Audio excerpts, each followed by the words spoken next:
ബംഗളൂരുവിൽ നിന്ന് കേരളത്തിലേക്ക് ലഹരി കടത്തുന്ന ഇടനിലക്കാരനെ ബംഗളൂരുവിൽ പോയി പോലീസ് പിടികൂടി. ആലപ്പുഴ മാവേലിക്കര ചാരമ്മൂട് സ്വദേശി സഞ്ജു ആർ പിള്ള ആണ് അറസ്റ്റിലായത്. ശ്രീകുമാരൻ വിവരങ്ങളുമായി ചേരുന്നു. ശ്രീത്ത്, ഇയാൾ ഇവിടുത്തെ ആ മേഖലയിലെ പ്രധാന ഇടനിലക്കാരനാണോ?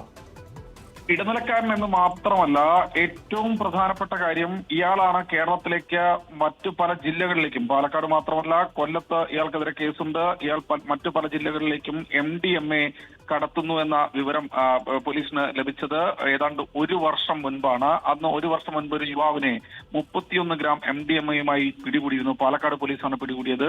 പിന്നീട് ഇയാളുടെ അക്കൗണ്ട് ഡീറ്റെയിൽസ് ഒക്കെ പരിശോധിച്ച ശേഷമാണ്, ഫോൺ കോൾ രേഖകളൊക്കെ പരിശോധിച്ചപ്പോഴാണ് ഇയാളാണ്, ഈ സഞ്ജു ആണ് ഇത്തരത്തിൽ ഇത് നൽകുന്നത് എന്ന് ബോധ്യപ്പെട്ടു. അതിന്റെ അടിസ്ഥാനത്തിൽ ബാംഗ്ലൂരുവിലെ ഇലക്ട്രോണിക് സിറ്റിയിൽ നേരിട്ടെത്തി പാലക്കാട് നോർത്ത് പോലീസിലെ പ്രത്യേക സംഘം, 3 അംഗ സംഘം നേരിട്ടെത്തിയാണ് ഇയാളെ പിടികൂടിയിരിക്കുന്നത്. ഇയാളിൽ നിന്ന് MDMA കണ്ടെടുത്തോ ഇല്ലയോ എന്ന കാര്യത്തെക്കുറിച്ച് ഒരു വ്യക്തത ഇതുവരെ വന്നിട്ടില്ല. അല്ലെങ്കിൽ പഴയ കേസിലേക്ക് പ്രതി ചേർക്കുക ആണ് ചെയ്യുക. എന്തായാലും ഇയാൾക്കെതിരെ കൊല്ലത്തും കേസുണ്ട് എന്നാണ് പോലീസ് പറയുന്നത്. അല്പസമയത്തിനകം തന്നെ ഇയാളെ റിമാൻഡ് ചെയ്യുമെന്ന് പോലീസ് അറിയിച്ചു.